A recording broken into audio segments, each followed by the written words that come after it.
Okay, this video is about amino acids. I'm going to start out from the point of view of health, so everyone who's interested in protein or amino acid will find that helpful. In the last part of this lecture, I'm going to go into the biochemistry of it because I get some medical students in biochemistry asking me, how does one memorize this stuff? Okay, so starting out with Napoleon here, he's crossing the Alps, and this is when he's going to go in to attack Italy. And he's imitating Hannibal, the conqueror who invaded Rome and crushed the Romans early on in the battles with Carthage. So cancer, seems so powerful like Napoleon did at first, but part of this lecture is going to be to show also how to prevent cancer with regard to amino acids.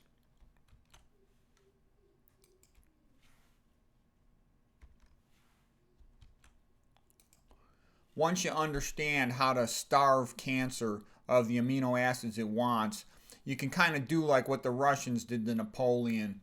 They starved him, sort of the scorch and burn approach to dealing with Napoleon. So he had to, he lost almost all of his troops, had to retreat out of Russia, and he was pretty much finished after that. He made a brief comeback, of course, and he got crushed at Waterloo. But that's what you want to do with cancer, is say, screw you, cancer. I'm not going to let you kill me. And I'm going to deprive you of everything you want, like methionine, like lysine, like leucine, like heme iron, okay?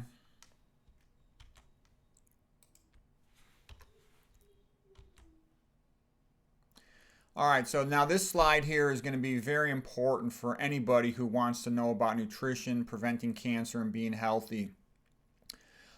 This is really important information. Hardly anybody knows this. First of all, meat has a lot more protein than plants. In general, if you just wanted to use a rough number, you could think of 50% protein, 50% fat as your typical meat. Typically no carbohydrate in meat other than milk, of course. Okay, animal foods have very low protein in comparison. Your starches are typically, in this ballpark of 5 to 10%. The one exception is beans. Beans have up to around 25% protein. It's a good number for protein is 25% for beans. Rice is only about 5. That's white rice, about 5% in protein. And then even significantly lower in protein are fruits. That's why one of the reasons why fruits are such a fantastic food. So almost every idiot you talk to is going to think, where are you going to get your protein, like that's some desirable goal. The reality is there's no such thing as being too low in protein for any naturally occurring diet. And the real goal is, how does one minimize their protein intake? Now, Dr. John McDougall, he's the best nutrition doctor in the world. He's got a really nice lecture about protein called the Protein Mastermind Lecture. And here's what he's going to tell you. Human breast milk has about 6% protein. Actually, if you look at all the papers, some say 5, 6, or 7, probably 6% on average. But the bottom line, let's call it 5 to 6%. That's the highest protein demand you're ever going to have is when you're a baby, okay? You don't need that much protein. You want to minimize it. Humans only probably need about 3%, 2.5 to 3% as adults. And there's data suggesting that it's not just caloric restriction, which comes from eating a plant diet, but also protein restriction that increases longevity. And there's a lot of reasons to believe why that will increase your health.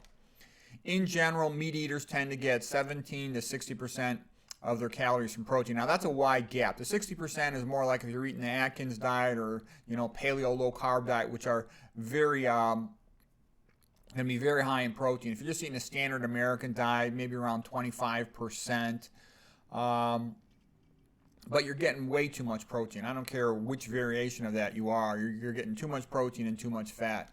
Plant eaters typically are eating about 7 to 14% protein. Kempner diet, which was a rice diet, about 5% protein with fruits, which are even lower than that, was only about 4% protein. And his patients were very healthy.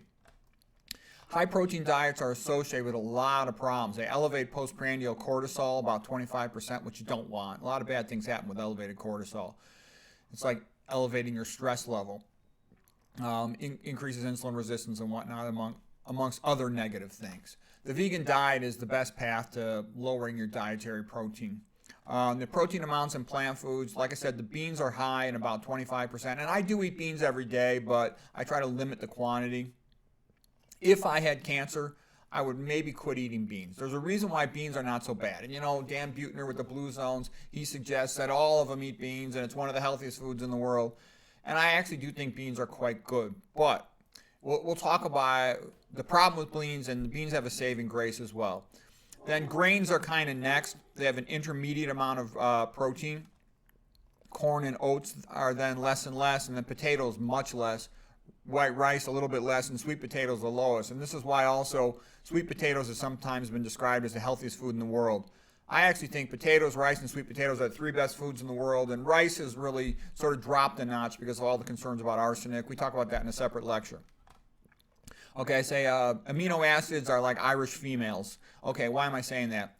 Well, the Irish word for female in slang Irish is lass, okay? I went to Ireland many years ago, and my uncle sees me there with my sister, and he says, "Oh, here's me cousins, the Yanks, and here's me niece, Susan. She's a fine lass, ain't she? And here's me nephew, Peter. I'm Peter the Second. He's Peter the Third." So I got called Peter the Third for a long time by my family after that. But I tell you lass because this is what medical students have to know. They have to know that it's a left isomer. It's also what's called S configuration, but you need to know it's a left isomer. That's going to end up being a useful thing to know. There's 9 essential amino acids, and that's relevant because if you want to starve cancer, you want to starve it of the essential amino acids. So the essential amino acids, the isoleucine is a branched chain amino acid, so is leucine, and leucine in particular activates mTOR, a nutrient sensing pathway that when it has all the building materials, like a building contractor getting ready to build a building, it says, okay, now we've got leucine, let's go ahead and have the cell replicate.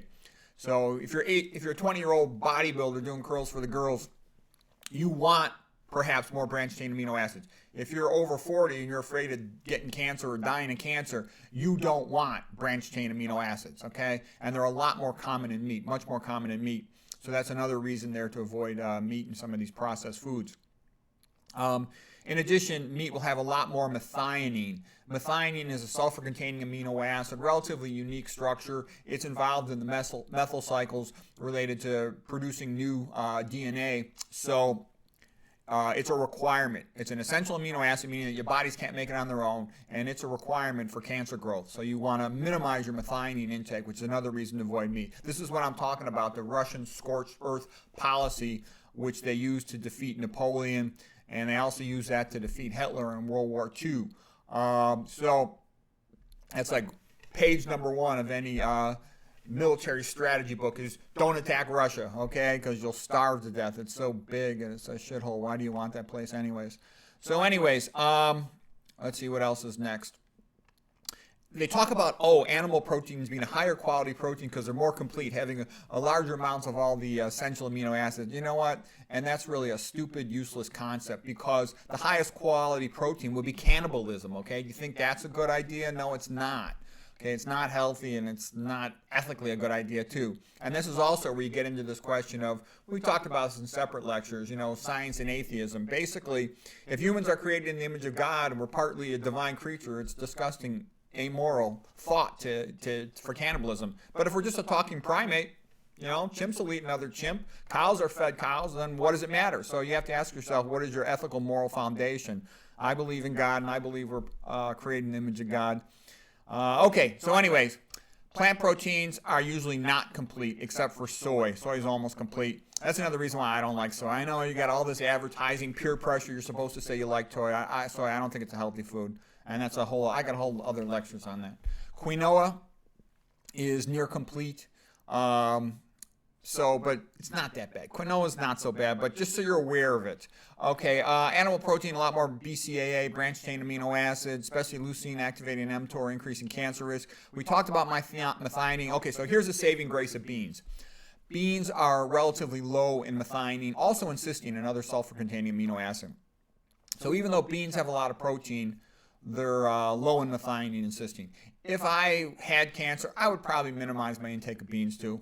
I want to be low overall in protein. And there was some research suggesting total protein intake reduction increases longevity. That's not as solidly confirmed as just overall caloric intake.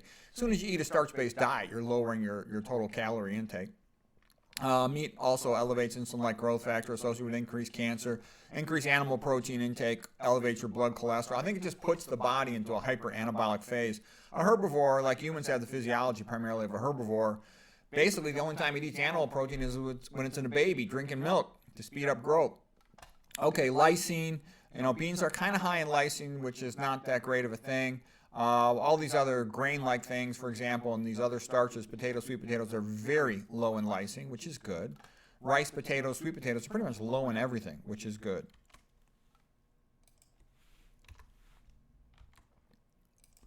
Here's just one more thing showing some of these numbers if you're curious how potatoes are an incredibly wonderful food. Look at this, almost no fat. There's no such thing as being too low in dietary fat. Okay, all this good fat stuff you hear is all nonsense just to keep you fat and sick. So rice and potatoes, fantastically low in fat. Oatmeal is a little higher in fat, 15%. Don't get me wrong, I think oatmeal, plain oatmeal with water is still a good food, but I wouldn't make it the main staple, 3 times a day. Like rice, you could eat it 3 times a day if it wasn't for the arsenic.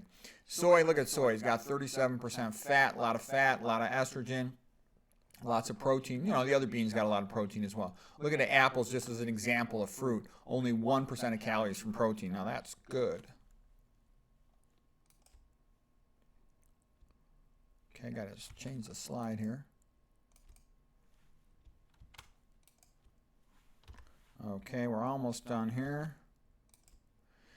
This is just showing the basic structure of an amino acid. There's a carbon in the center of it, and that's called the alpha carbon. So here's the symbol for alpha. Here's the carbon in the center. It's called amino because there's an amino on one side, but it's called an acid because there's a carboxylic acid on the other side of the alpha carbon. There's a little hydrogen above. Remember, H for hydrogen, H for like a head, and then there's the variable part of the 20 different amino acids. There's about 20 of them that matter to humans. And here is the R group. So you can, make that a more concise symbol. Just put the alpha in the center, the N for the amino, the C for the carboxylic acid, the H up here, and the R group down here. And then what I'll do is I'll just put the alpha because that's the only thing you need to know. And then I'll put the R group down here, and that'll be our symbol. Because now we're going to start getting a little bit more into the biochemistry. So if all you care about is nutrition, you can probably, skip the rest of this, but now it's more like for medical students who want to understand biochemistry. For anybody who wants to understand biochemistry, I'm going to go into like, how do I look at biochemistry? When I was a medical student, I was like the best student in the whole United States. Not just first in my class, but the best in the United States at biochemistry. And I'll just show you how I think, because my goal and the way I think about biochemistry is, number one, I viewed it as the language of God, and I think that's a good thing. There's a lot of stupid people who say, oh, science doesn't need God. They're idiots, okay? They're full of shit. Look at the greatest composer, Bach, the greatest artist, Michelangelo, the greatest scientist ever, Newton. They're all devout and religious. And I'm not saying you have to be religious to do science, but what I am trying to say is they actually work together in ways you don't expect. I viewed this stuff when I was learning it as the language of God, and that made my subconscious mind want to memorize it. What a great thing to learn the language of God. So I considered it a great opportunity to have a chance to learn this stuff. And so I'm going to show you how I think about stuff. When I was taking biochemistry, I saw it as like I had a competition with the teacher. I would want to try to know things better than the teacher. I wanted to try to show up, sit in the front row every day, read the night before, and not let the teacher get anything past me. And they would always get some stuff past me, but instead of being like, 90% of it like when I first started out, it would be a relatively small after time. 70% I would be able to understand right in the lecture, maybe a little more than that, and then go study the rest later. But I'm going to show you how you can be really strong at these basic biochemistry concepts. Okay, so first of all, I'll show a picture. What does the standard amino acid look like? It looks like a crucifixion, okay? There's the H for the head right above, the little tiny hydrogen popping up, the alpha carbon right in the center, right in here, if you will, the heart, if you will, and each arm going out, the amino arm, the carboxylic acid arm, and then the R group coming down. There's a beautiful painting called The Seven Sacraments by Rogier van der Weyden from 1445. And one of the reasons why I show this, he's an incredible artist, incredible paintings, but this is back in 1445. This is how good the painting really was. A lot of people don't know. A lot of people have never even heard of him, but he's a fantastic painter.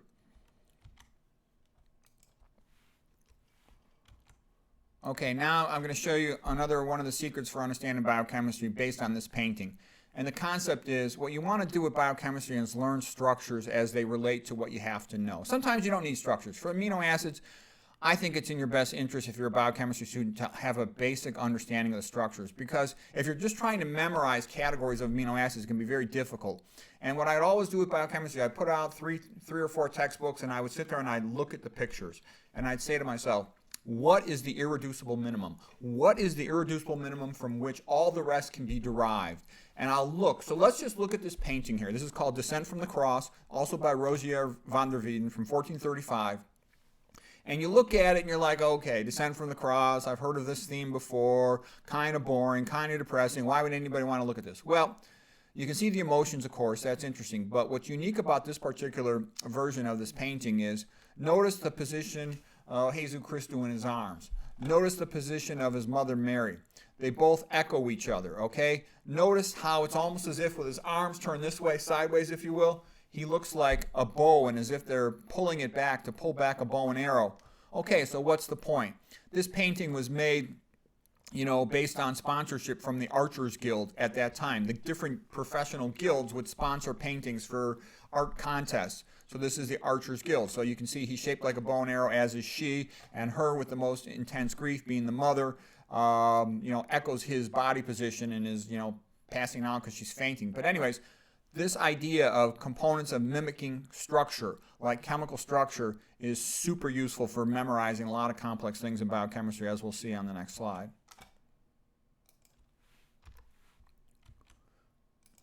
Okay, so here's how you can memorize all the amino acids effectively and quickly. What you want to do is put them all out on a table, start looking at them, and ask yourself, how can I put this all together? What you're going to get taught in class is, these are the ones that are polar, these are nonpolar, these are charged, these are non-charged, these are acidic, these are basic, and that's all good. But I know from experience, if you just make a mnemonic for each category, that's pretty good. But if you can actually know the structures, you can just make sense out of stuff. So when you hear that amino acid, you don't have to memorize a category. You just go, I know from looking at it, that's what it is. So what I did was I just looked at all the structures here, you know, like here's a typical book, you know, biochemistry textbook, and then you can just, you know, draw them out once in hand and then see the pattern. So these are the mnemonics that hold it all together. Glycine's by itself, it's achiral. There's nothing quite like glycine. It's the smallest amino acid. Its side group is just an H. Then the single carbon amino acids, this mnemonic almost sounds like shit cap, but there's no I in there. But that'll help you remember all the single carbon R groups. MTG, just from 2 carbon R groups. VAP is 3 carbon R groups. IL is 4 carbon R groups.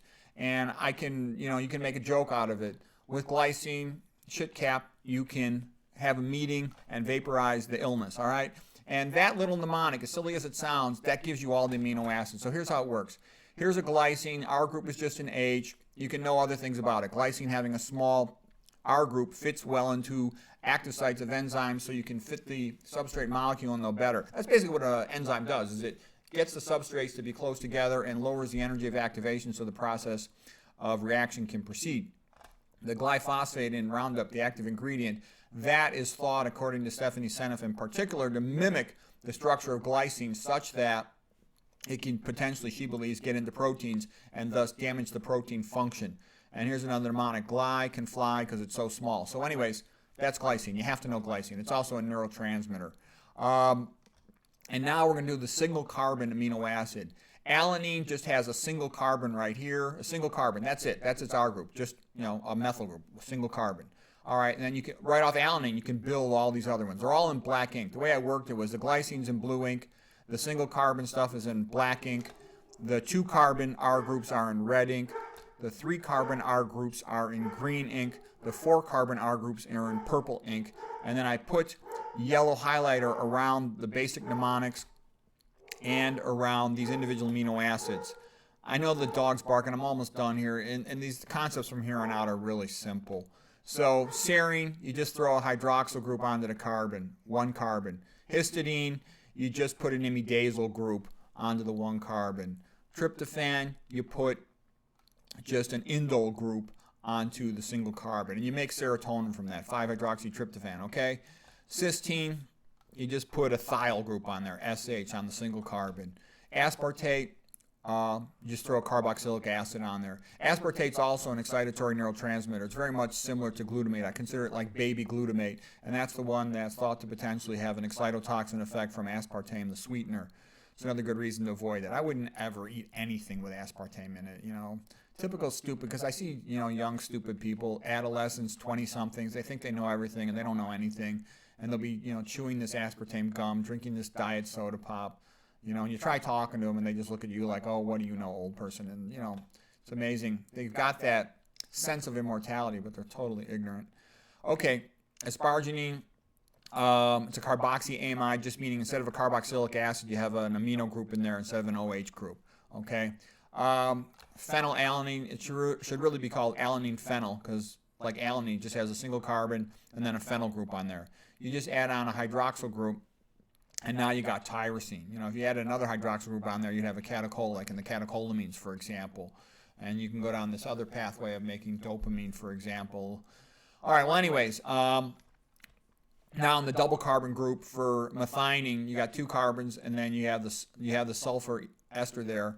And that, of course, is a super important amino acid, as we just talked about. And I have them all in the order of their mnemonic as well. So there'll be M, then the T is a threonine, which is really just like serine, but an extra carbon here. Glutamic acid, glutamate when it's deprotonated, you know, same thing, 2 carbons, and then the carboxylic acid group, okay? And then you can also interchange glutamine with glutamic acid, and you just put a nitrogen on there, so it's a carboxyamide. And you see how this mnemonic is, all these amino acids are in order of their mnemonic. And what you should do if you're a medical student studying biochemistry is just draw this thing out, practice so you can see it all in your head. Walk around in a circle in your apartment or wherever you live and just say them out loud yourself. I call that a walk and talk. And the benefit of this is now you have them all in your head. You should be able to see them all in your head and be able to draw them all real fast, just like this diagram here. And when you can do that, you're pretty relaxed coming up for a test. You're not worried about remembering them or recognizing them. You could draw them all. You could produce all the information. So you're real confident going into a test, and because of that, you sleep better, you go to bed earlier the night before, and you just do better. You have true knowledge. The VAP is the 3 carbons one, so valine is shaped like a V. It starts with the letter V. Proline, you just have a valine, but then you react it back with its amino group. Arginine, you know, is just this unusual thing. It almost looks like a gangbang on the last carbon there. Isoleucine, leucine, and lysine are ILL, so like I said, you know, lysine should cap meeting to vaporize illness, all right? But that's easy to remember, and then you do a walk and talk and say them all back to yourself. So here's the structures of them. And leucine is the branch chain amino acid that really activates mTOR the most, meaning that it promotes cell replication, and it's thought to be quite worrisome if you have cancer. You don't want to be eating large amounts of this. That's another reason why I think keto diets for cancer, to me, it sounds like a very stupid idea. I actually think, I know the people promoting it, their whole logic, I think they're right on the idea of there's a definite metabolic component to cancer, but they're wrong on thinking that high-fat diet's the way to go. I mean, that's completely stupid. So anyways, hope this was helpful to you.